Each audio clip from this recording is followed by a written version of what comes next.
Donc, Pas la reine, non, sinon ça n'arriverait pas. Mais oui, oui, d'accord. vas-y. Bien, alors bonsoir à toutes et à tous. Bienvenue sur le premier live des éditions Royce. C'est le premier, il faudrait être indulgent, quelques petits problèmes techniques, mais on va y arriver d'une manière tout à fait convenable et acceptable. Donc, je suis Emmanuel Millet, fondateur des éditions Royce en Moselle, et je publie essentiellement des romans adultes et jeunesse dans les mondes imaginaires en version papier et numérique. Pour ce premier live, 4 charmantes autrices vont aborder un point commun étonnant qui les réunit. Elles malmènent énormément leurs personnages dans leurs romans. Mais pourquoi? Tout d'abord, quelques mots sur le déroulement de ce premier live. Chaque autrice passera à tour de rôle pour se présenter et répondre à cette fameuse question. Et à la fin, elles joueront un petit jeu de questions-réponses entre elles. Et pour terminer, si vous avez des questions que vous pourrez déposer sur le chat YouTube, elles pourront répondre à quelques-unes d'entre elles. C'est Claire qui est aux manettes de la technique qui se chargera de les poser. C'est donc Charlotte qui aura le redoutable honneur de commencer. Voilà, notre aventure littéraire à tous les deux a commencé aux Imaginales en 2018 par une simple rencontre sur notre stand, une rencontre qui a duré quand même assez longtemps, parce qu'on a beaucoup discuté. Elle est l'auteure d'Avensel, une trilogie de science-fiction très proche, puisque l'histoire c'est en 2021 à 2023. Alors qu'une entité extraterrestre crée une arche peuplée d'humains choisis pour sauvegarder l'espèce humaine, le monde s'enfonce inexorablement vers un conflit fatal et total. Les grands thèmes actuels sont abordés avec précision, science, géopolitique, écologie, relations humaines, pour donner plus de 1200 pages très prenantes, très visuelles. Pour vous rafraîchir la mémoire, voilà. Cité Noire, le premier tome. Cité Blanche, le deuxième. Et pour terminer, le gros Cité Rouge de pratiquement 600 pages pour conclure cette superbe trilogie. C'est à toi, Charlotte, quelques mots sur toi, et puis pourquoi Mathilde, l'héroïne féminine d'Avensel, passe-t-elle par tant de moments de souffrance physique et morale? À toi, Charlotte. Merci.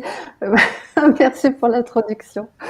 Bonsoir, je m'appelle donc Charlotte Bonnat, je vis à Brest avec mon mari, mes 4 filles, mes 2 chats.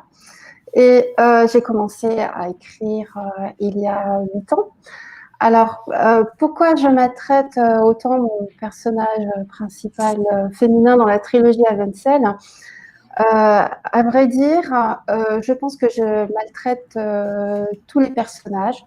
Aucun n'y échappe, même les plus gentils. Alors, pourquoi je maltraite les personnages? C'est une question intéressante et qui m'a fait pas mal réfléchir. Et en fait, je pense que je maltraite mes personnages vraiment par nécessité dramatique, pour interpeller les lecteurs en suscitant des émotions très fortes chez lui et en lui faisant découvrir l'histoire d'une femme ou d'un homme confronté à des obstacles, à des difficultés, à des conflits. Et pour cela, il faut donc maltraiter ces personnages. Et je pense que c'est vrai dans tous les types de littérature, que ce soit de la littérature générale, de la littérature de l'imaginaire, donc science-fiction, fantastique, fantasy, ou dans le roman policier ou le roman noir. Alors, comment on maltraite ces personnages? Ces personnages, déjà, on peut les maltraiter à plusieurs instants, enfin plusieurs moments du récit. Et je dirais même qu'on commence à les maltraiter en amont du récit, c'est-à-dire avant que le récit débute, hein, en leur construisant un passé très très douloureux. Alors, pour mieux expliquer, je citerai un exemple assez connu des amateurs de fantasy, en évoquant le personnage de Tyrion Lannister, donc qui est un des personnages masculins principaux du Trône de Fer. Et Tyrion Lannister est affligé d'emblée d'un passé très douloureux, puisque c'est un homme qui est porteur d'un anisme, dont la mère est morte lors de sa naissance, raison pour laquelle sa sœur aînée le déteste, mais alors vraiment, vraiment beaucoup. Et cerise sur le gâteau, son père, le Seigneur, le méprise énormément, au point que Tyrion se réfugie dans les bras des prostituées et dans le vin quand on fait sa connaissance. Donc Tyrion Lannister est la parfaite illustration d'un personnage avec un passé de maltraitance. Il faut dire aussi que l'auteur du Trône de Fer est assez réputé pour maltraiter ses personnages. Alors ça, c'est le premier moment où on maltraite un personnage, c'est en lui construisant un passé douloureux. Ensuite, pour moi, il y a un deuxième moment clé où on maltraite, où on malmène son personnage, c'est quand on lui fait subir un changement très important au début de l'histoire. Et quand on réfléchit bien, la majorité des histoires de fiction sont construites de la même façon. Au début, on fait connaissance d'un personnage avec ses qualités, ses défauts, ses faiblesses, son passé douloureux si possible, et le monde dans lequel il vit. Alors, comme je vous disais, ça peut être un monde, une forêt avec des elfes, ça peut être dans une galaxie très très lointaine, ou ça peut être dans la banlieue d'une grande ville. Et donc, on fait donc connaissance de ce personnage et très rapidement dans le récit, vous allez avoir une modification majeure qui intervient dans sa vie, qui est souvent un changement dramatique avec des conséquences très douloureuses. Pour donner quelques exemples, dans la littérature générale, vous avez dans L'homme qui murmurait à l'oreille des chevaux, de Nicolas Evans, vous avez au début du récit la fille adolescente du personnage principal qui est amputée d'une jambe suite à un accident de cheval.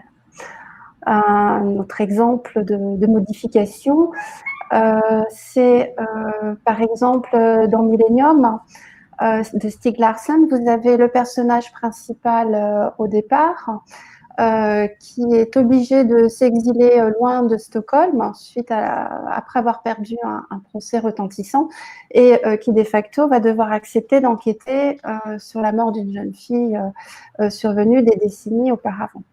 Donc nous avons dans ces exemples-là des exemples de modifications drastiques du cours de la vie de ces personnages, donc qui entraînent une douleur morale ou une douleur physique. Et cela va continuer durant tout le roman, puisque ce personnage va être obligé de se construire un nouvel objectif, va devoir aussi profondément évoluer, revoir ses convictions profondes et tout ça, et forcément un parcours douloureux. Alors, un dernier exemple très connu aussi, puisqu'il s'agit de la trilogie marseillaise de Pagnol. Quand vous prenez le début de l'histoire, vous avez l'accident qui survient dans la vie de Fanny, qui est une grossesse non désirée hors mariage, avec Marius, le père, qui est parti pendant des mois sur les océans pour une mission océanographique. Et donc cette grossesse est un accident qui va obliger Fanny à épouser un homme qu'elle n'aime pas pour donner un nom au père de son enfant.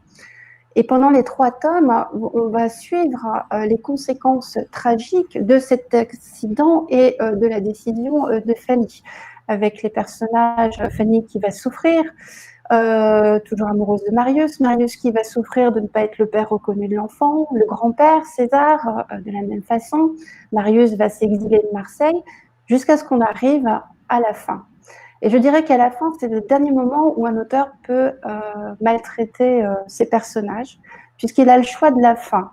Il peut faire une fin très heureuse, où le personnage a atteint son objectif et a satisfait ses besoins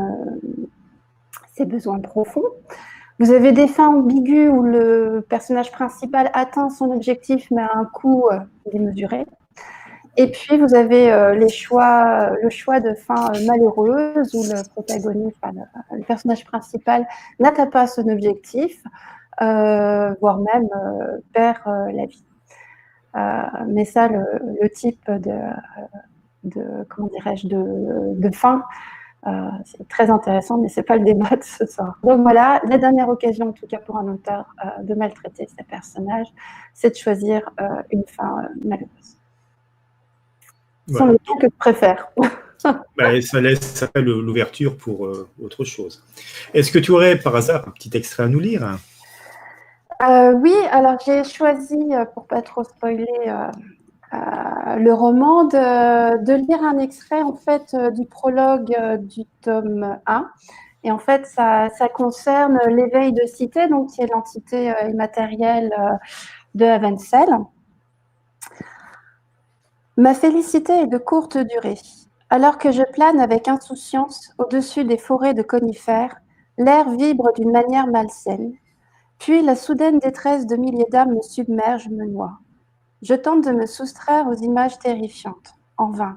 Les scènes cruelles s'imposent à moi, celles de charniers recouverts de cendres grasses, de bourreaux dont la jouissance à tuer souille mon être. Des noms mystérieux tourbillonnent vers moi, portés par une douleur infinie. Auschwitz-Birkenau, Sobibor, Belzec. Mes sens se rétractent, brûlés à vif. Je fuis vers le soleil levant, verrouille mon esprit pour ne plus voir les visages et les silhouettes émaciées.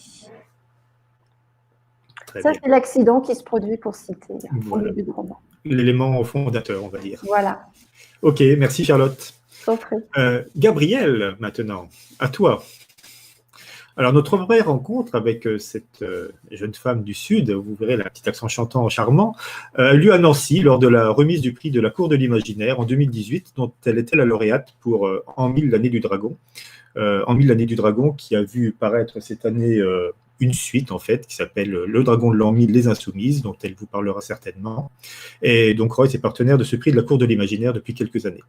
Alors, la peur de la fin du monde, en ces temps obscurs de l'an 1000, qui a été quand même assez marquante, et dans le roman de les Highlands écossais, avec les cavaliers de l'Apocalypse, forme le décor de ce roman riche en aventures. La légèreté y côtoie des passages plus durs ou émouvants pour offrir une belle histoire matinée de légende. La petite Angie y vit une épopée unique. Alors, qui es-tu, Gabriel, et pourquoi tant de personnages de ce roman ou de ces romans, puisqu'ils sont maintenant deux, ont tant de blessures et de failles, principalement dans le premier, puisque je m'étais attaché à ça, tous ceux qui partent à la recherche de ce fameux dragon violet. À toi. Ton micro est coupé. Ça, avec le micro. Ah, ça, voilà. C'est mieux. Ouais, c'est mieux comme ça. Merci Manu de m'avoir présenté. Alors oui, je suis Gabrielle Dubasky, donc je travaille en région Occitanie. Je vis dans l'Aude, d'où mon accent. Je suis en partie originaire de l'Aude et en partie originaire des Pyrénées-Orientales. Et je suis très attachée à mes origines parce qu'elles me sont une source d'inspiration. Et j'adore lire et j'ai écrit sur un défi, littéralement, qui explique une partie, qui va vous donner un éclairage sur une partie de la réponse à apporter à cette question. Ma fille peinait sur un devoir de français où il devait être question de quête, de Moyen-Âge, de combat, d'épée, de choses tout à fait sanglantes. Je lui ai donné quelques idées et mon roman, à moi, En 1000 l'année de dragon, s'est écrit quasiment tout seul, on va dire. Voilà. Et il a effectivement obtenu le prix de la Cour de l'Imaginaire. Alors, malmener les personnages, j'avoue que je n'y avais pas pensé, que je malmenais mes personnages, parce qu'il me paraît évident, mais ça c'est une autre question, est-il évident de malmener ces personnages? Il me paraît évident que tout auteur malmène ses personnages, d'une façon ou d'une autre, comme l'a dit Charlotte, que ce soit psychologique ou carrément physique. Il me semble, comme elle l'a dit, que nous sommes amenés à malmener le personnage pour captiver le lecteur. Le captiver, le faire pleurer, hurler, voire s'identifier à un personnage et puis le garder. Et puis d'une autre façon, il me semble que c'est tout à fait évident de malmener un personnage parce que tout personnage est confronté aux obstacles de sa vie, qu'elle soit sur le papier ou qu'elle soit réelle. Donc je ne m'étais pas posé la question et en fait, oui, tout auteur maltraite son personnage parce que c'est la vie, si vous voulez, que ce soit dans du polar ou de la littérature blanche, de la science-fiction, il me semble que tout auteur malmène son personnage de façon consciente, voire totalement inconsciente. Hein. Puisque moi, je ne m'étais pas rendu compte que j'avais autant maltraité mes personnages et j'ai réfléchi et effectivement, mes personnages sont effectivement très maltraités. Mais pour aussi rebondir, sans parler de personnages vraiment torturés ou démembrés, comme ça peut l'être dans un polar, par exemple le Dahlia Noir, qui est d'ailleurs inspiré d'un fait réel, hein, où on trouve une jeune femme coupée en deux. Il me semble que les destins torturés et tourmentés de certains personnages donnent un réel souffle épique à certains romans, et que ce sont de ces romans-là, on ne sort pas indemne, on ne les oublie pas. Ce sont des romans qui nous portent. Alors moi, je pense à deux romans, puisque comme Charlotte, je vais citer de romans un peu plus anciens, qui est le Docteur Givago, qui était complètement traversé par un souffle épique, le souffle épique de l'histoire avec un grand H, qui brise les histoires avec un petit H. Et puis, beaucoup plus près de nous et qui donne lieu à une adaptation télévisuelle, L'Amie prodigieuse d'Elena Ferrante, où on voit toute une galerie de personnages évoluer dans un quartier populaire de Naples après la Seconde Guerre mondiale. Et moi, je trouve que ce sont des personnages qui sont contraints et qui sont bouleversés, qui sont tourmentés, et on les voit évoluer. Et bon, voilà, j'avoue que pour moi, ça faisait tellement partie de la littérature, je ne m'étais jamais posé la question. Donc, du coup, je me suis posé la question pour mes propres personnages. Alors, dans l'opus 1, donc l'an 1000 l'année du dragon, effectivement, mes personnages sont effectivement très maltraités. Et il faut dire que le contexte narratif, le contexte du Moyen-Âge s'y prête à merveille, parce que le Moyen-Âge, c'est vraiment une toile de fond parfaite pour la maltraitance, je dirais, avec les guerres, la guerre de 100 ans, les invasions, les croisades, les famines, la peste, c'est vraiment un décor parfait pour maltraiter ces personnages, j'avoue. L'Écosse aussi, j'adore l'Écosse, mais tout le monde connaît les souffrances de l'Écosse. Et puis connaît aussi les légendes de l'Écosse avec le Loch Ness. Et donc, comme moi, mon cadre était imposé, puisque vous avez compris que c'était un peu un défi pour montrer à ma fille qu'on pouvait inventer et écrire sur tout, et n'importe quoi, même si on nous donnait 4 éléments qui ne plaisaient pas pour un devoir de français. Je me suis adaptée à ce décor-là et j'ai adoré, parce qu'en fait, je me suis rendu compte, et je rejoins Charlotte, là, ce décor-là, ce Moyen-Âge revisité, matiné de mythes, de mythologie, un petit peu comme ça remixé, c'est la toile de fond de tout un tas de sagas qu'on adore et qui ont eu un succès phénoménal, ne serait-ce que Game of Thrones, par exemple, ou Le Monde de Narnia, pour être... voilà. Étaler ma palette. Donc oui, moi, mes personnages sont malmenés, effectivement. Ils sont malmenés quel que soit leur sexe, quel que soit leur âge, quelle que soit leur appartenance sociale, puisqu'on a des princes dans ce tome 1, des petits nobles, des Highlanders, des paysans, une paysanne russe, un passeur. Enfin, tous ces personnages sont malmenés par la vie, par la trame narrative de mon récit, en fait, et ils sont pris dans les accros du tapis. Donc, et comme tout lecteur, si vous voulez, comme tout lecteur est pris dans sa propre vie, donc ils sont pris dans les accros de la trame narrative, et c'est ça qui est intéressant, je pense, pour le lecteur. Et puis pour l'auteur aussi, parce que on se demande ce qui va leur arriver, et puis ça se construit au fur et à mesure, tout ça. Et donc mes personnages sont malmenés. En effet, on devine que certains d'entre eux, comme Flora ou le passeur, ou même le chien, ont des passés un peu plus étoffés, avec un peu plus de densité, mais rien n'est révélé, puisqu'en fait, tous sont entraînés, au moins dans le premier opus, à sauver leur monde, parce que leur monde devient une terre complètement brûlée, puis se couvre de glace.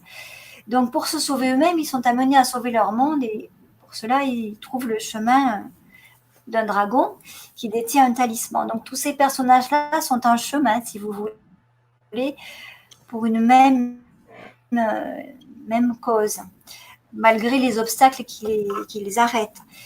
Et dans le tome 2, qui s'appelle Les Insoumises, il s'agit de quêtes personnelles et qui sont des quêtes identitaires, où les personnages qui sont effectivement toujours très très maltraités, parce que quand vous le lirez, vous comprendrez ce qui se passe. C'est le même cadre, c'est le Moyen-Âge après l'an 1000, donc l'Apocalypse a été vaincu. Et ils se débattent dans leur quête identitaire, dont certains vont ruser avec les obstacles, d'autres vont les contourner, d'autres vont se battre, d'autres ne vont pas survivre. Bon, c'est toute une épopée. Et dans ce Moyen-Âge qui est peuplé de créatures magiques, et fort heureusement, je m'en rends compte maintenant que ces créatures magiques vont apporter une note d'humour à une fantaisie qui est un petit peu sombre au final. Mais cette fantaisie un peu sombre m'a permis d'aborder une thématique plutôt très contemporaine, où on voit des hommes et des femmes qui essaient de se libérer d'un carcan social qui vraiment pèse sur eux. Voilà. J'essaierai de ne pas en dire plus parce que sinon je risque de révéler un petit peu plus la trame du récit. Ce serait bien que ceux qui n'ont pas lu le premier tome lisent le deuxième et ceux qui n'ont lu aucun des deux lisent les deux. Voilà. J'ai oublié de montrer les deux couvertures, tu vois, que je n'étais pas encore tout à fait au point. Moi non plus. Ben non. Tu as peut-être un petit extrait? Alors, oui, j'ai fait comme Charlotte, j'ai choisi un petit extrait qui ne dévoile rien de ce qui se passe dans le roman, qui est effectivement assez sombre, je l'avoue. Je vous le livre.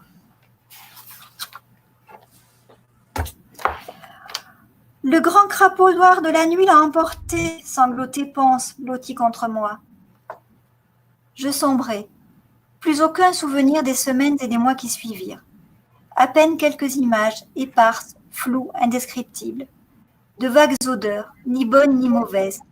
Des bruits feutrés, méconnaissables, répétitifs, sans lien avec rien de connu. Le crapaud de la nuit m'avait abandonné dans une brume opaque, enfermé dans un cercueil de souffrance. Ce cercueil, c'était mon propre corps, sourd et aveugle, auquel le moindre mouvement, le plus petit effleurement, arrachait un hurlement. Je n'entendais même pas mes cris. Je ne me rappelle que de cette douleur, tapie au plus profond de moi, qui ne demandait qu'à s'étendre comme une gangrène pernicieuse et jamais ne se calmait. Un jour, ou une nuit, je reconnus la pression d'une main fraîche sur mon front, et cette caresse m'apaisa. J'eus l'impression qu'elle m'extirpait d'un tunnel sans issue. Ok. Voilà. Très bien. Merci. Maintenant, à la troisième mousquetaire, Claire, qui a un point commun avec Gabrielle, puisqu'elle a reçu brillamment le prix de la Cour de l'Imaginaire en 2019 pour son roman Les Maîtres de la Lumière, qui mélange avec habileté fantastique et science-fiction. C'est un livre dense, précis, qui est une sorte de vendetta contre un fléau qui laisse à l'héroïne une blessure qui ne cicatrise pas. Et en fait, on souffre avec son héroïne. C'est même indépendamment du sexe, homme, femme, on souffre avec elle parce qu'elle est sur un chemin qui est assez compliqué. Donc Claire, si tu veux bien, quelques mots sur toi et tu nous parleras de Gall et peut-être d'autres personnages de ton roman. Donc Gall, ton héroïne qui souffre moralement d'une perte énorme qui influence beaucoup de son comportement. Cette souffrance est-elle pourtant un moteur pour cette jeune femme? Merci pour cette présentation, Emmanuel.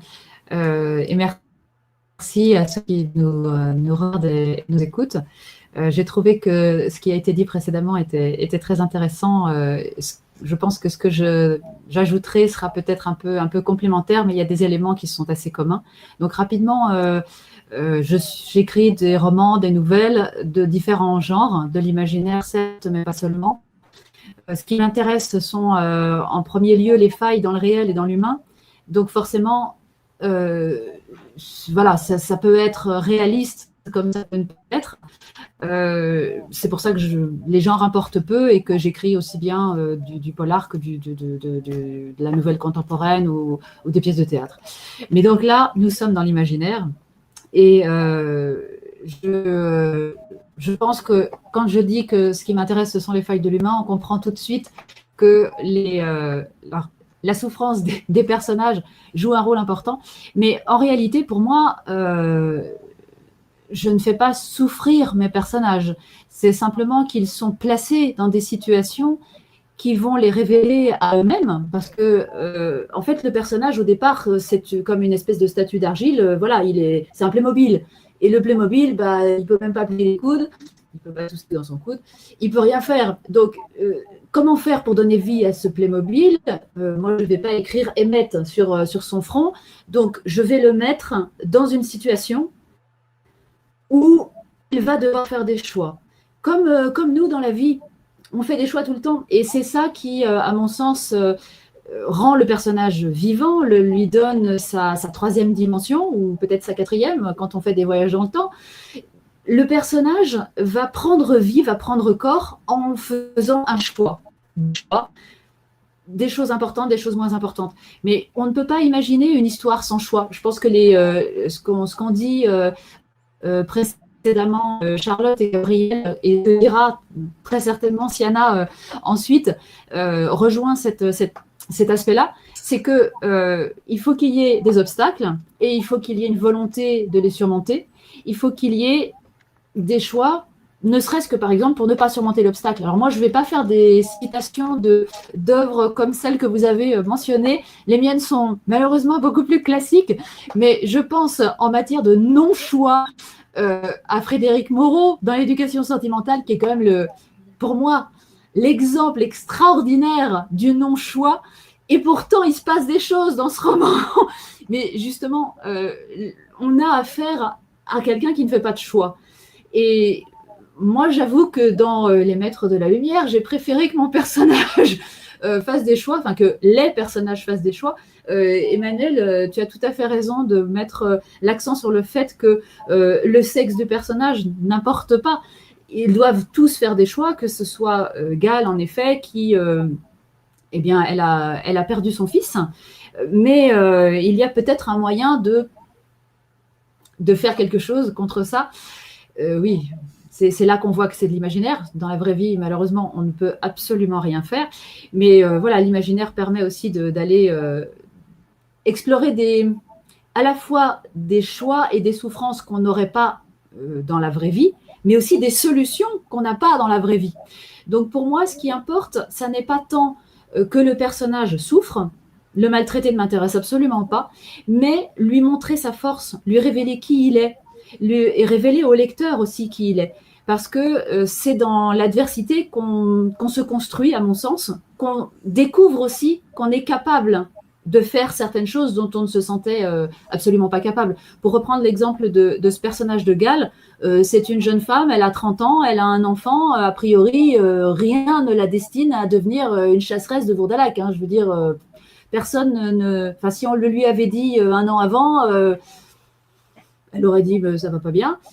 Si on lui avait dit qu'elle allait se mettre à découper des gens en morceaux, elle aurait dit ça va pas bien non plus. Donc c'est un peu la révélation du personnage. Donc ça c'est un point qui me paraît absolument indispensable dans cette question. Et le deuxième bien sûr, c'est le fait qu'il n'y a pas vraiment d'histoire possible. C'est un mécanisme, c'est un fonctionnement. S'il n'y a pas de réaction face à l'obstacle, même si la réaction, comme je le disais pour Frédéric Moreau, c'est l'absence de réaction. C'est déjà réagir que de ne pas réagir. C'est réagir que de laisser faire. On peut être coupable quand on a fait quelque chose, mais on peut être coupable aussi quand on a laissé faire quelque chose qu'on aurait pu ne pas laisser faire. Donc là, on a effectivement un certain nombre de personnages à qui il arrive des choses assez terribles, mais c'est pas si terrible que ça. La vie, c'est plein de choses horribles. C'est pas, moi, il me semble en tout cas, dans mes romans et dans mes nouvelles, je n'ai pas le sentiment de maltraiter davantage mes personnages que la vie ne le fait. Bon, vous me direz, la vie est parfois un peu, voilà, mais les gens meurent dans la vie. Hein. Je veux dire, voilà, on sait tous qu'on va mourir, ça fait pas plaisir, mais on le sait, on n'a pas envie de souffrir, sauf certaines personnes. Mais bon, je veux dire, le commun des mortels n'a pas envie de souffrir. Et voilà, on sait qu'on fait des choses qu'on ne devrait pas faire, on se culpabilise. Eh bien, pour moi, c'est pareil. Il n'y a pas plus de maltraitance dans le roman, dans les romans, que dans les nouvelles, dans les textes que j'écris, que dans la vraie vie. Donc, pour répondre plus précisément à ta question, Emmanuel, non, pour moi, la souffrance, ça n'est pas quelque chose qui va donner de l'allant. Non, c'est juste... c'est un aléa de la vie auquel il faut faire face et dans lequel nous nous révélons à nous-mêmes. Et ça se passe par le biais des personnages. Très bien. J'ai encore oublié de montrer la couverture juste avant. Donc je la montre juste avant le petit extrait que tu ne vas pas manquer de nous lire maintenant. Mais certainement, et avec grand plaisir. Donc c'est un extrait relativement bref qui se situe au début du roman et qui montre simplement... le personnage principal, le personnage féminin principal qui s'appelle donc Gale et qui est particulièrement experte dans la maîtrise de l'arme qui permet de tuer les Vourdalak, le miroir. Sur le bout des doigts agiles de la jeune femme, le miroir à 2 fentes dansait avec une rapidité foudroyante. Elle était de ceux qui réussissaient à le maintenir en mouvement dans le bon axe sans cesser de se déplacer. Sa dextérité l'avait fait surnommer la Parthe, comme ces grands cavaliers des steppes capables de tirer leurs flèches vers l'arrière depuis leur cheval au galop. Si la chasseresse gardait le disque immobile, un bref laps de temps suffirait pour que les photons se rassemblent et créent le ray. Les yeux du Vourdalak s'ouvrirent. Ses pupilles distendues avaient mangé les iris colorés et une partie de la cornée. L'instant d'avant, il était assis sur son canapé. Celui d'après, il se jetait sur Gall. Déplacement fulgurant. Il s'était translaté. Voilà. Voilà. Oui, parce que les Vourdalak ont des capacités spéciales. Normalement, nous Voilà. sommes dans l'imaginaire. Tout est possible. Exactement, tout est possible. Voilà un extrait qui est engageant. La quatrième, maintenant, la Benjamine, une jeune autrice, donc, qui est Siana, qui a écrit, et cette fois-ci je le montre dès le départ, Frères d'Enchantement, un roman de fantasy steampunk qui reprend certains codes rencontrés dans Harry Potter, dont Siana est fan, si j'ai bien compris. Voilà, donc dans Frères d'Enchantement, il y a 2 acteurs principaux, et la souffrance morale de ceux-ci va occasionner des comportements différents, ayant un point commun sous une forme de mal-être assaisonné de remords, de regrets, voire de folie. Pour Ezio, par exemple, peut-on considérer que toutes ces actions sont une sorte de chemin de croix? Pourquoi ce choix d'une rédemption présent tout au long de ce roman de fantasy qui est aussi la confrontation de 2 visions du monde? Si tu peux nous éclairer après quelques mots sur toi, ça serait très gentil. À toi. Bonsoir à tous. Du coup, moi, c'est Siana, voilà. Je suis une autrice qui aime écrire des histoires impitoyables, merveilleuses et improbables. Mais du coup, aujourd'hui, on va plutôt s'arrêter sur le côté impitoyable. Donc, c'est vrai que moi, de manière générale, j'aime traumatiser mes personnages. Hein, voilà, c'est dit. Je les traumatise régulièrement. C'est mon fonds de commerce. Donc, c'est vrai que j'aime particulièrement, moi, plonger au cœur de leur psyché, de leur être, vraiment de creuser pour comprendre un peu comment ils fonctionnent, leur raison d'être, leur pourquoi.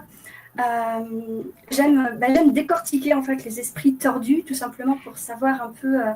Je me demande jusqu'où on peut aller et pourquoi.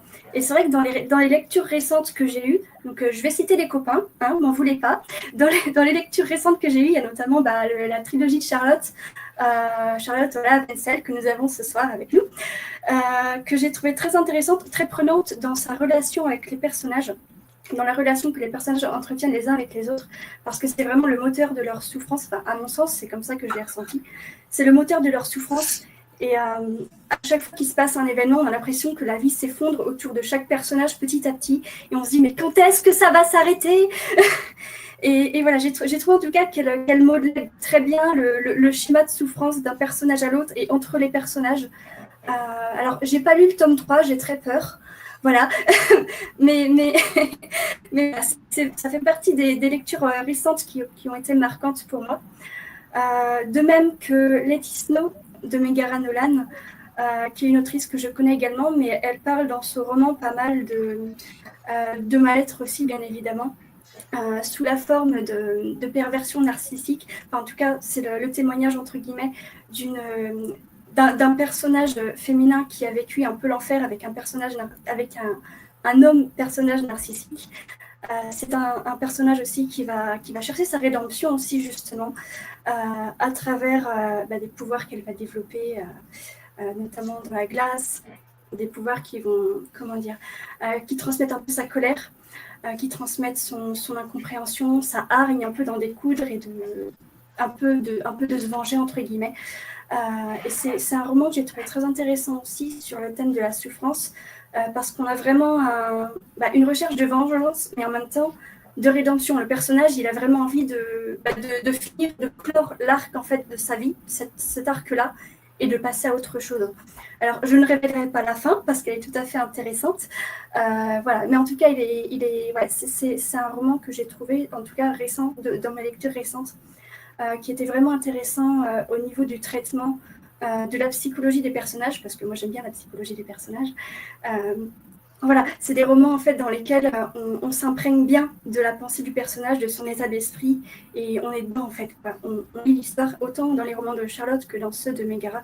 On est vraiment dedans avec le personnage. On se dit mince, qu'est-ce qui va se passer? Voilà. De mon côté, donc moi avec Frères d'Enchantement, C'est vrai que c'est quelque chose que j'aime bien aussi, de manière générale, torturer des personnages. Donc avec Frères d'Enchantement, c'est vrai qu'on a 2 amis qui, à la base, donc, qui étaient amis d'enfance. Ils se sont déchirés à travers des rivalités durant toute leur enfance, en grandissant de manière générale. Chacun a ses souffrances, chacun aussi a ses raisons d'agir. On a Enzio qui, lui, au début du roman, est un milicien très fier, très orgueilleux. Il y a des lectrices qui ne l'aiment pas, hein, elles me l'ont dit, et c'est tout à fait normal. Il est vraiment fait pour. En fait, je l'ai vraiment placé, celui-là, sur un piédestal pour mieux le faire tomber. Voilà, c'était ça mon objectif, en tout cas, avec ce personnage-là, c'était vraiment de le faire tomber de son piédestal, parce qu'à un moment donné, quand il se rend compte qu'il a fait des conneries, voilà, tout s'effondre autour de lui, c'est l'impression qu'il a, tout s'effondre autour de lui, et il se retrouve à devoir essayer de suivre une rédemption qui va être un calvaire, en fait. Sa rédemption va être très difficile, parce qu'il a tout son masque un peu narcissique du début qui se brise, et en dessous, on a ses peurs et sa culpabilité qui ressortent, et qui l'agresse, et il ne sait pas quoi en faire, quoi, il ne sait pas gérer. Et voilà, et je trouve moi que c'est cette partie-là chez lui qui est intéressante, c'est un peu le chemin de croix, comme on disait justement. Parce qu'à côté, on a Juka, donc l'autre personnage qui lui a vécu un traumatisme dans son enfance, et qui, à cause de ce traumatisme, du coup, subit des peurs qui l'ont amené à choisir un travail manuel. Alors que dans la société, de manière générale, donc lui Juka est né plutôt dans la partie de la haute société, et ces gens-là, en général, sont plutôt dans l'étude des sciences. Donc, à partir de ce choix-là, ce personnage, il va subir des jugements, du rejet, et c'est tout ce mépris qui va cristalliser vraiment ses peurs, sa colère surtout, ses frustrations et sa colère. C'est tout ça qui va vraiment le pousser à la violence, en fait. C'est tout ce qu'il ressent au fond de lui qui macère, qui gronde et qui pouffe, qui explose au bout d'un moment parce qu'il en a vraiment marre, quoi. Voilà, c'est un peu d'actualité, c'est vrai. Mais bon. Donc, ce sont 2 personnages qui ont été écrits vraiment pour qu'on ait envie soit de les baffer, soit de les soutenir un peu à tour de rôle. Il y a un basculement qui se fait à certains moments du récit. Dans les commentaires de retour de lecture, on me l'a fait remarquer aussi, donc voilà, ça marche bien, je suis contente. Mais c'est vrai que voilà, ces 2 personnages-là, on m'a remonté aussi qu'ils avaient vraiment une complexité qui fait qu'on arrive à s'y attacher, même si en tant que lecteur, on n'adhère pas forcément à leur personnalité ou à leur état d'esprit, à leurs actions, quoi, à leurs choix. Voilà. Et de manière générale, je dirais que c'est vrai, quoi, parce que pour le dire clairement, j'aime bien écrire des connards. Voilà, parce que ça... Non, mais voilà, c'est vrai, parce que moi, je trouve que ça me permet de mieux les humaniser. Je trouve que dans leur douleur, ça permet de faire ressortir vraiment leur humanité à travers vraiment la douleur, en tout cas quand je l'exploite, bien évidemment. Mais voilà, leur douleur me permet de faire ressortir leur humanité, et c'est ces personnages-là en fait que moi je préfère de manière générale. C'est pour ça que j'aime bien les méchants aussi. Les méchants, genre Dark Vador par exemple, dans sa jeunesse, on voit qu'il s'en prend plein. Voilà, il perd sa mère, il a peur de perdre sa femme, il a un gros manque affectif qui lui fait faire n'importe quoi, il pète un câble, mais c'est parce qu'il n'arrive pas à gérer en fait. C'est trop pour lui, il est dépassé ce gars-là. Et voilà, ça, je trouve qu'on pourrait le voir plus dans les films. Mais voilà, c'est en tout cas moi, cet aspect-là moi, que j'aime bien développer pour moi et lire également, bien sûr, dans mes lectures. Donc voilà, j'aime bien creuser à la fois ce qui fait la splendeur de l'être humain, mais aussi sa noirceur, parce que je trouve que les deux vont l'un avec l'autre. Voilà. Voilà. En fait, je ne crée pas des personnages qui ont pour but d'être aimés. Je crée des personnages plutôt pour surprendre, pour choquer, voilà, pour déranger, que ce soit le personnage ou le lecteur, en fait. Voilà.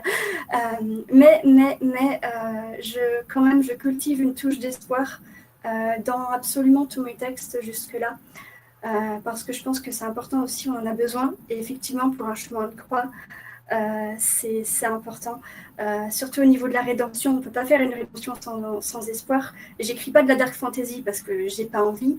Dans ce cas-là, c'est vrai qu'il n'y aurait pas de rédemption, tout le monde serait mort et puis on s'en fout. Mais c'est pas le but, quoi. Moi, j'ai vraiment envie de montrer que, bah ouais, on plonge au fond du trou, mais au final, il y a un chemin qui permet aussi de remonter. Et tous mes personnages sont un peu, bon, ils ont du mal, hein, mais voilà, j'aime bien ressortir vraiment leur courage, leur combativité, ce qui leur donne aussi, enfin, essayer d'accrocher ce qui leur donne envie de continuer, de remonter, avec justement cet espoir que je dissémine un petit peu partout. Voilà. Eh ben, c'est bien, on est un petit peu plus éclairé sur ta manière de voir l'écriture et les personnages que tu crées. J'imagine que toi aussi, tu as un petit extrait à nous lire. Oui.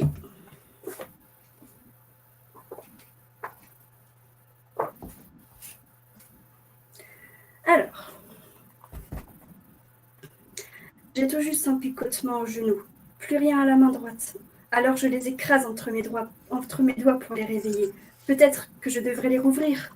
Sans la douleur qui me comble, sans la potion qui m'apaise, j'ai toujours l'impression de tomber à l'intérieur de moi. Un vertige m'empêche d'ailleurs de reprendre mon chemin, même s'il le faut. Je me cramponne au mur, aux pierres sales. Heureusement, je n'ai pas mis ma cape blanche.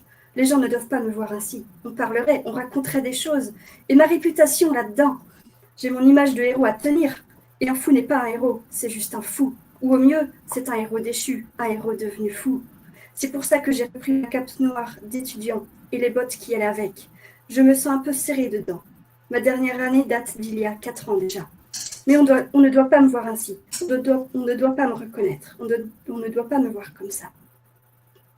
Voilà. Merci, Sienna. Voilà, donc on a déjà fait un premier tour d'horizon avec ces 4 autrices qui ont vraiment des choses très intéressantes à dire par rapport à la création de leurs personnages et la genèse, en fait, de ces personnages et le cycle de vie qu'ils vont avoir au fond de leur roman. À titre personnel, c'est assez intéressant parce que je me suis rendu compte, on avait un peu répété aussi ce qu'on allait dire, mais à la lumière de ce que vous venez de dire toutes les 4, je m'aperçois qu'en fait, c'est aussi un de mes critères de sélection inconscient quand je reçois un manuscrit pour le trouver intéressant. Parce que tout en vous écoutant, j'ai repassé un petit peu dans ma tête les derniers romans de monde imaginaire que j'ai pu sortir. Et effectivement, il y a toujours un personnage, des personnages qui ont des failles béantes, qui ont un comportement qui vient du plus profond de leur souffrance ou de leur passé. Et c'est quelque chose qui finalement m'attire naturellement. Et je m'en étais pas forcément rendu compte avant qu'on lance cette thématique. Et c'est peut-être pour ça qu'on est là tous les 5 finalement. Voilà. Donc, si vous voulez, on va peut-être passer aux questions l'une pour l'autre, comme on en avait discuté. Donc, Gabrielle, tu vas ouvrir le bal pour Sienna, s'il te plaît. Alors, c'est moi qui vais poser une question à Sienna. Sienna, on a bien compris que tu n'écrivais pas, que tu ne créais pas des personnages pour que les lecteurs aiment les personnages. Et on a bien compris que dans tes 2 frères d'enchantement, chacun des 2 avait un côté obscur et un côté lumineux. Mais l'auteur peut lui avoir une préférence pour l'un ou l'autre des personnages, ou du moins peut-être changer de préférence au cours de la narration. Alors je voulais savoir si c'était le cas pour toi, s'il y en avait un des 2 que tu préférais, que tu chouchoutais, et qui peut-être avait influencé sur l'écriture, la fin du roman. Voilà. Alors, c'est vrai que c'est une question difficile pour moi parce qu'en fait, j'aime bien les 2 parce qu'ils sont vraiment différents.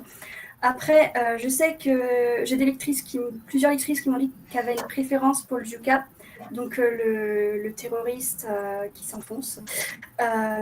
J'avoue que j'ai aussi une préférence pour lui parce que c'est vrai qu'à la base, c'est vraiment un garçon attachant. En tout cas, je l'ai créé ainsi pour qu'il soit attachant dès le début. Et que peu à peu, il chute un peu dans ses frustrations, il se perd de lui-même sur son chemin, justement. Il perd son droit chemin.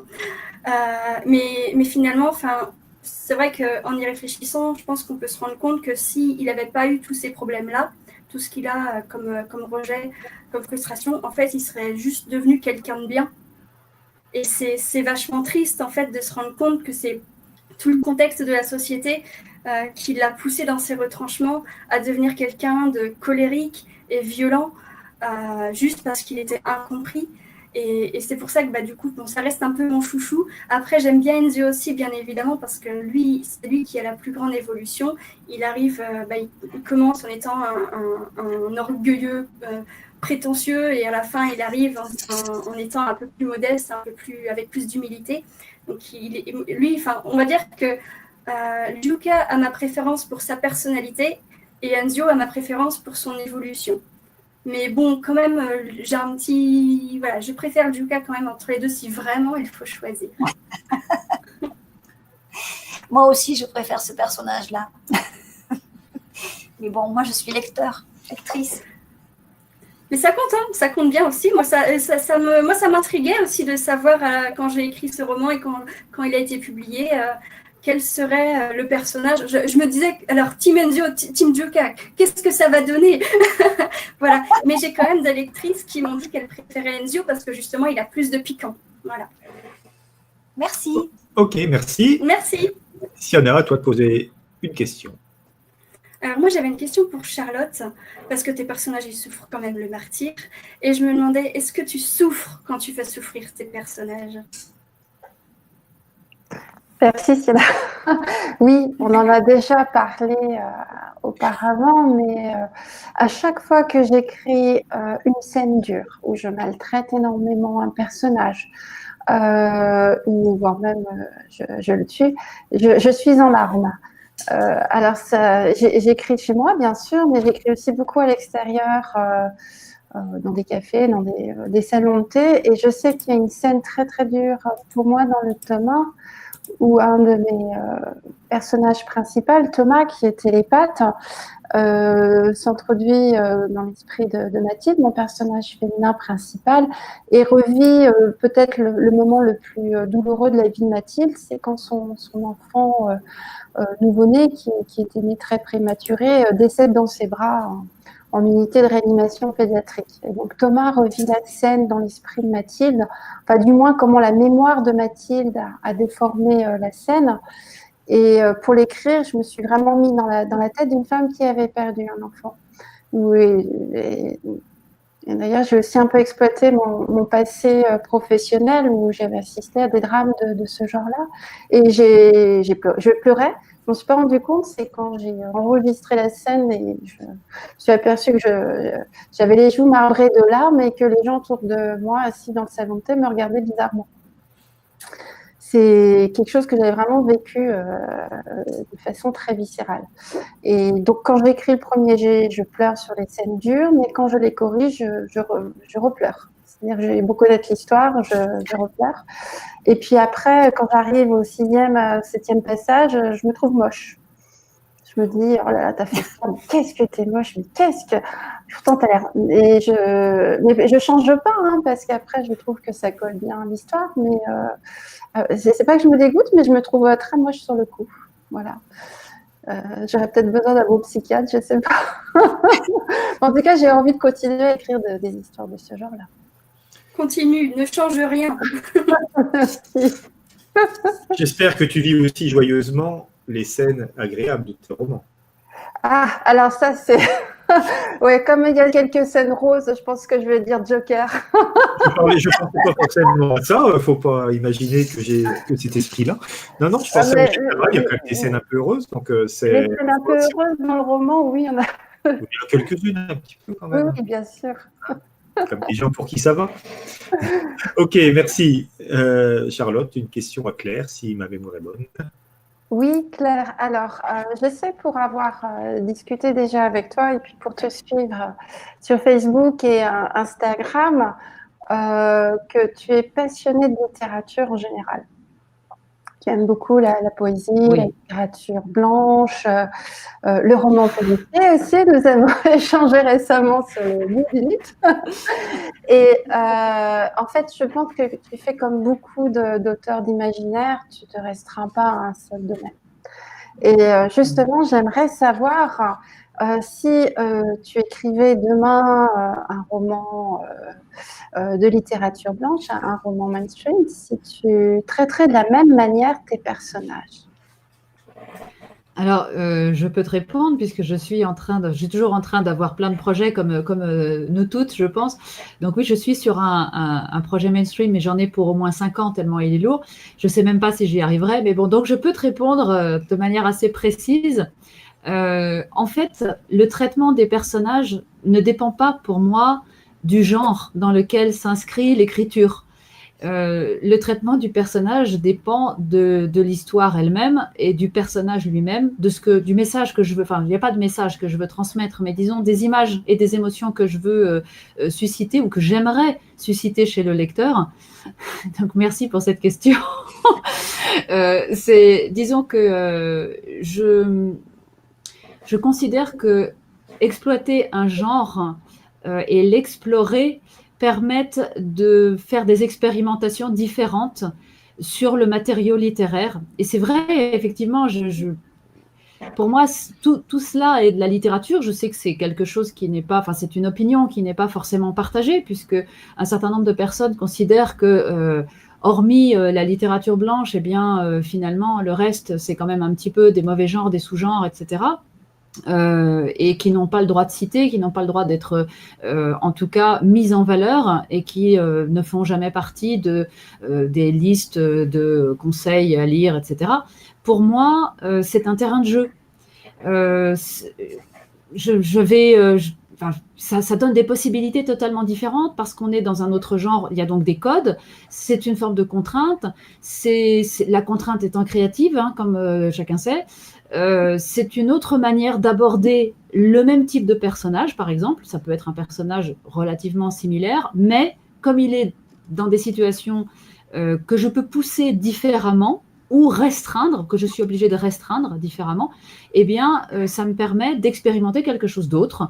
Mais les émotions des personnages eux-mêmes, je dirais qu'elles ne changent pas, elles sont suscitées par des causes différentes, elles vont s'accrocher à des éléments qui vont être complètement autres. Mais pour reprendre l'exemple de Gall dans Les Maîtres de la Lumière, une femme qui perd son enfant, c'est pas spécifique à la littérature de l'imaginaire, malheureusement.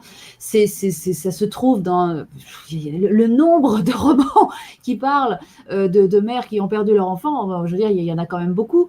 Des romans dans lesquels, parce qu'il y a aussi un homme qui perd son épouse dans Les Maîtres de la Lumière. Je veux dire, c'est super banal. Voilà, donc c'est vraiment pas le genre qui importe pour moi, c'est la capacité, la possibilité, l'ouverture à l'expérimentation qui va m'intéresser. Voilà, donc dans le genre, c'est juste un cadre qui permet de changer, on change de décor, quoi. Voilà. Voilà. Je ne sais pas si j'ai répondu à ta question. Est-ce que ça te satisfait ou est-ce que ça te laisse sur ta faim? Non, mais j'aurais apporté une réponse à peu près similaire, en fait. J'ai toujours pensé, en fait, que le genre littéraire, alors, certains ont leur code bien spécifique, mais c'est un peu comme l'emballage du bonbon, en fait, hein. Et le bonbon, c'est l'histoire avec des histoires humaines, des souffrances, des évolutions. Des joies aussi. Des fois, les personnages ressentent de la joie, du bonheur. C'est par hasard.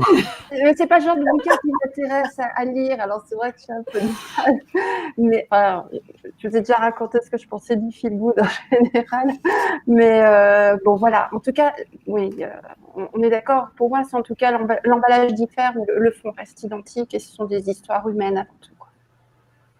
Oui, le feel good, la romance, je vois que c'est pas des choses qui t'intéressent particulièrement. Moi, c'est pas forcément ce que je lis, mais si, la romance, si, la romance, si. Mais disons que pour moi, c'est pas forcément des genres dans lesquels je serais capable d'écrire quelque chose. Hein. C'est pas quelque chose qui m'attire, mais je pense qu'il y a matière à faire des choses très intéressantes dans ces genres qui sont autres, auxquels je me suis pas vraiment frottée.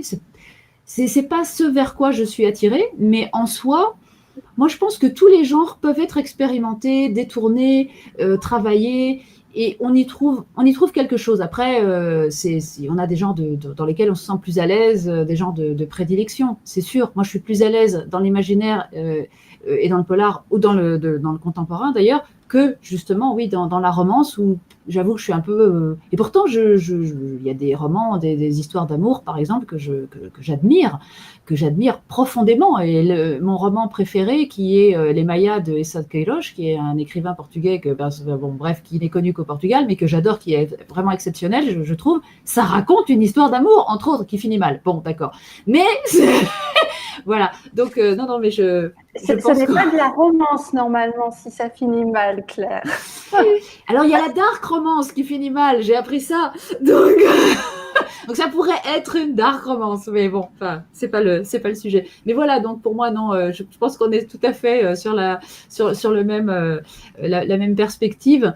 Le genre, bah oui, comme tu dis, c'est l'emballage du bonbon. Moi, je parle de décor. C'est un autre terrain de jeu. Voilà, comme ça, on change de jeu et on joue pas toujours au même jeu, donc ça change. Très bien. Voilà, on va boucler la boucle. Ah ben oui, je Hein vais poser une question à Gabriel. Et oui, oui, Gabriel.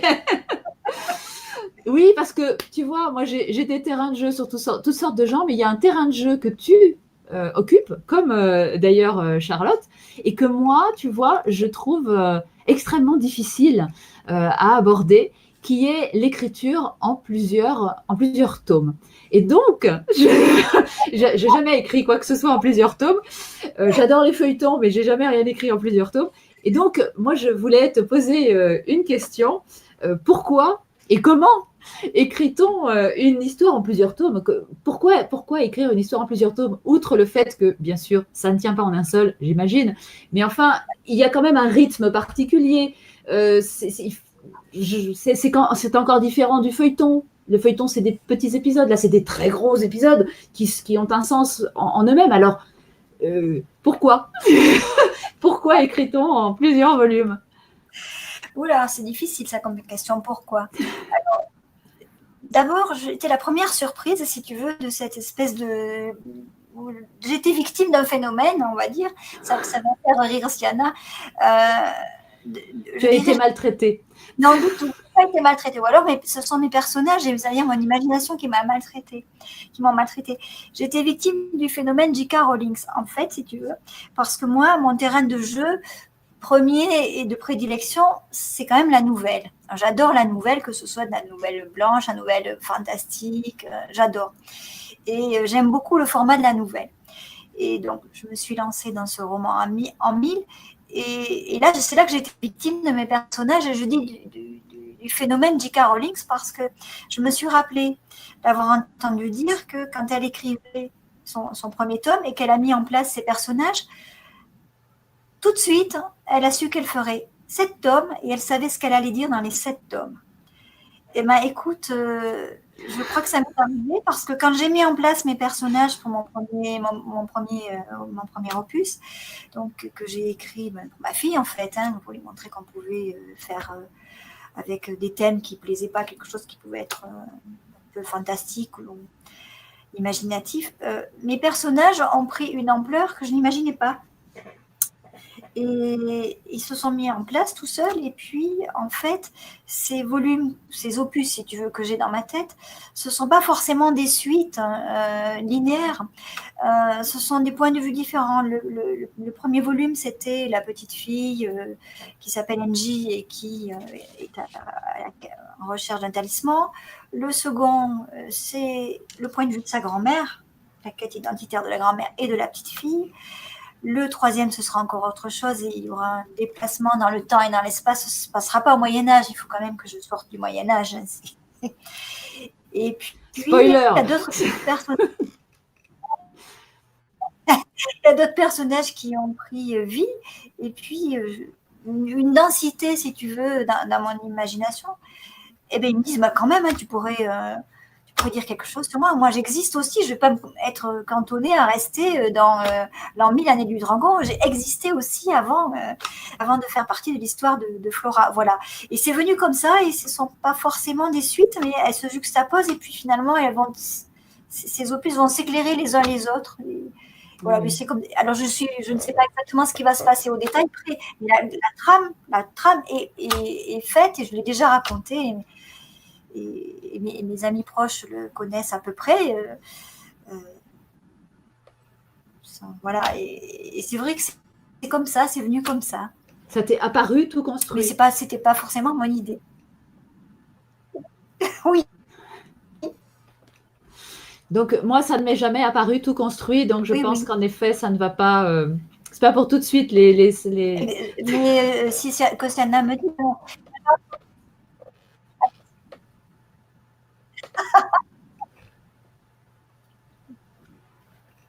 les sagas. Alors, attends, moi, je ne t'entends plus. Là, on a un Oui, problème, il y a eu un bug. de son, ouais. Je n'entends plus Gabriel. Je ne sais pas si vous l'entendez. Et Non. oui. Non. Ah oui. Non. Ah, ça y est, et oui. On n'a entendu que la fin. Oui. Gabriel, tu nous entends? Voilà.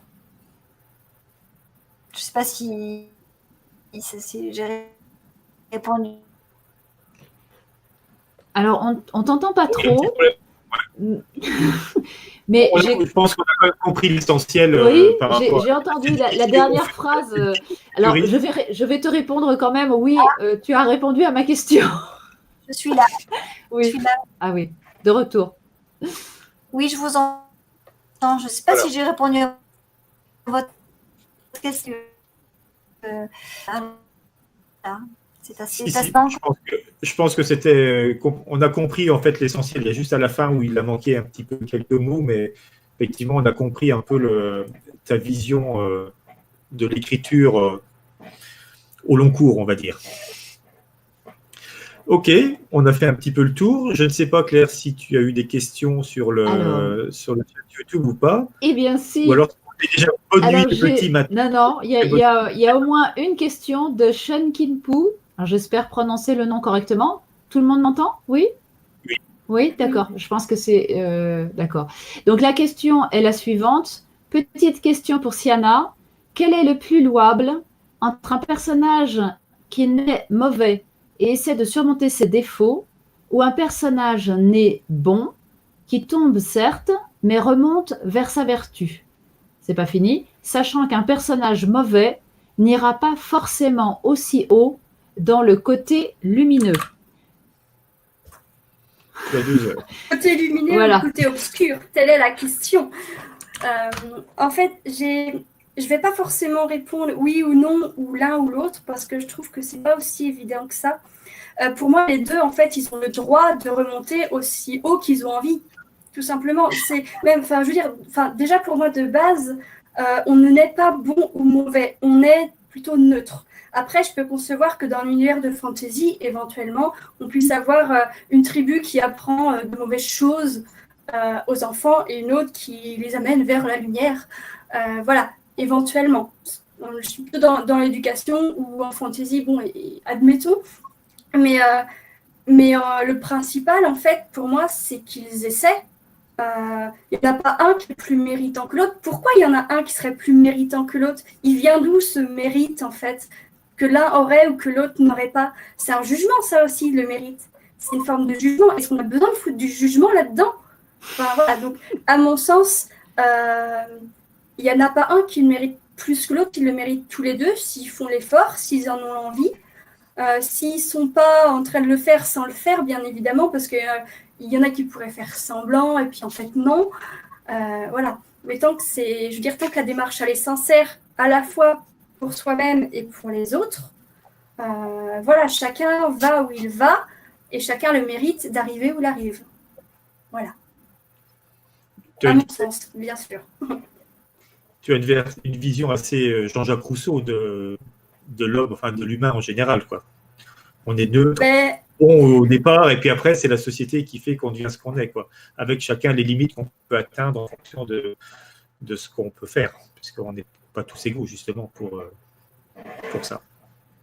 Ouais, je pense que je suis plutôt là-dedans. Ouais. Après, moi, je te coupe des têtes, hein, mais je suis optimiste quand même en général. Donc, c'est pas drôle, suis. Alors, ça se voit pas, mais des fois, je suis gentille. Voilà.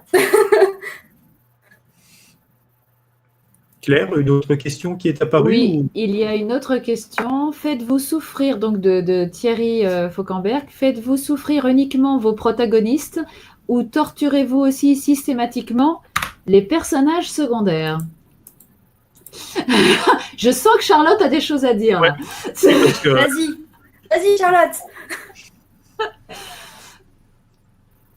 Vas-y. Je ne suis absolument pas élitiste. Je trouve qu'un personnage secondaire a tout autant le droit de souffrir qu'un personnage principal. Et j'ai quasiment une vision très socialiste de la souffrance parmi mes personnages. Égalité.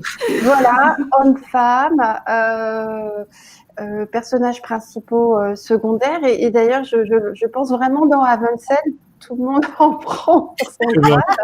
Et je dirais même qu'en fait, c'est là où c'est terrible, c'est même j'ai un personnage un personnage principal pour le coup, mais que certains considèrent comme secondaire. Alors pour moi, il a toujours été principal. C'est Jonas Olsson, c'est l'associé et l'ami de Mathilde, qui est climatologue comme elle. Et lui, je l'ai toujours appelé comme enfin pour moi, il est lumineux, c'est un phare. Il fait partie de ces personnes tellement altruistes qu'elles illuminent autour d'elles. Donc pour le coup, c'est vraiment un personnage très gentil, mais il souffre autant que les méchants. J'ai pas vraiment de méchants, j'ai des personnages durs, sombres, mais c'est un peu réducteur de dire qu'ils sont méchants. Mais en tout cas, tout le monde souffre, oui. Et je trouve d'ailleurs que, alors c'est l'avantage d'écrire en multilogie, c'est qu'on a le temps de développer aussi les personnages secondaires, de les étoffer, et donc on peut les faire souffrir. C'est peut-être que cela n'aurait pas été évident dans un tome, un one-shot, mais une multilogie, on peut prendre son temps. mais il ne faut pas oublier non plus qu'un personnage principal sera d'autant meilleur que les secondaires sont bons. Tout à fait. Et très souvent, je trouve que on fait la différence là-dessus, parce que souvent les personnages principaux sont bien, sont travaillés, et des fois on oublie un peu les secondaires. Toi, tu les as pas oubliés en tout cas. Non. Alors, moi, je vais juste ajouter quelques tout petits mots sur cette question. Je suis, alors, sans avoir une vision soviétique de la souffrance pour les personnages, je dirais juste que, oui, tous les théoriciens de la narration et de la dramaturgie disent toujours faites mal à vos personnages, quand ils sont à terre, frappez-les encore plus fort. Donc oui, sans doute que ça fait partie aussi des mécanismes de l'histoire. Et à côté de ça, ils vous disent, comme Sitfield, save the cat. Donc effectivement, on navigue entre les deux. Je pense que oui, secondaires ou principaux, la question est de faire exister le personnage, et il existe, comme je le disais, enfin selon moi, hein, moi je trouve qu'il existe par ses choix, et le choix c'est face à une difficulté. S'il n'y a pas de difficulté, il peut y avoir une histoire, mais dans ce cas-là on prend une toute autre tournure.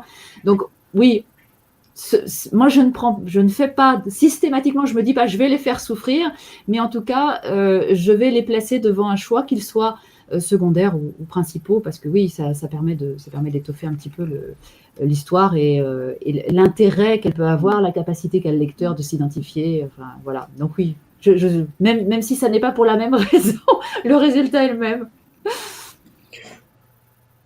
Moi, je suis assez d'accord. Je suis assez d'accord avec Claire sur le sens où que les personnages secondaires, c'est bien de les faire exister justement à travers aussi un peu de souffrance. Après, je sais que moi, je suis mauvaise élève parce que j'ai souvent peu de personnages secondaires et des fois, je les développe pas forcément assez. Je mets tellement tout dans les principaux que des fois, les autres, ils passent à la trappe. Mais c'est aussi que j'ai pas non plus écrit de multilogie comme Charlotte. Donc, quand j'en écrirai une, je pense que je m'y attarderai beaucoup plus. Mais pour l'instant, j'ai pas eu l'occasion en fait d'avoir besoin de développer des personnages secondaires de manière à vraiment les faire souffrir. Enfin, j'ai pas le souvenir, peut-être qu'il y en a un perdu au fin fond d'un bouquin ou d'un texte, mais je sais plus. Voilà, j'ai pas spécialement ça à travailler. Voilà. Pour moi, c'est à travailler. Céline, pour toi? Gabrielle, pardon. Ah, pour moi? Ah, mais moi, mes personnages secondaires souffrent comme les autres, exactement comme dit Claire, parce que c'est dans la trame narrative de les faire souffrir et puis d'étoffer les personnages principaux. Et puis, par rapport à ce que disait Charlotte, ce que tu disais pour les multilogies, moi, certains de mes personnages secondaires vont devenir des personnages principaux, si tu veux. Donc, voilà comment j'ai un peu contourné la chose. Et ils vont effectivement souffrir. Voilà. Peut-être une dernière question, s'il y en a une, sinon, non. Tu as coupé ton micro, Claire. Micro. Voilà. Désolée, si, normalement, c'est bon, là, vous m'entendez? Ah, maintenant, c'est bon. Oui, C'est bon, oui, oui. voilà. Donc, je disais, il y a une dernière question. Non, il n'y a plus de questions. Non, c'était pas. Non, il n'y a plus de questions. C'était la même qui se repassait en. Donc, non, je ne vois plus de questions. Eh ben, je crois qu'on va clôturer cette première, hein, qui a duré plus longtemps que ce qu'on avait imaginé, parce que finalement, c'est difficile de ne pas parler de ce qu'on aime, hein, de se restreindre à faire des résumés. Ça a été, ben voilà. Donc, la fin de ce premier live. J'espère que ça a été agréable. Pour moi, ça l'a été. J'espère que pour vous quatre aussi, et puis que pour les quelques personnes, peut-être très nombreuses, qui nous ont suivis, ça a été le cas aussi. J'espère que tous ces visiteurs, et même sur le replay qui sera en ligne, le temps de faire quelques coupes avant et après, auront envie de lire vos livres respectifs, mesdames, et puis d'y prendre plaisir autant que moi j'ai pris plaisir à les éditer. Donc voilà, Charlotte, Gabrielle, Claire, Siana, comme on dit, merci pour ce moment et à bientôt. À bientôt. À bientôt. Merci. Bonne soirée. Bonne soirée. Au revoir, bonne soirée. Voilà, le flux.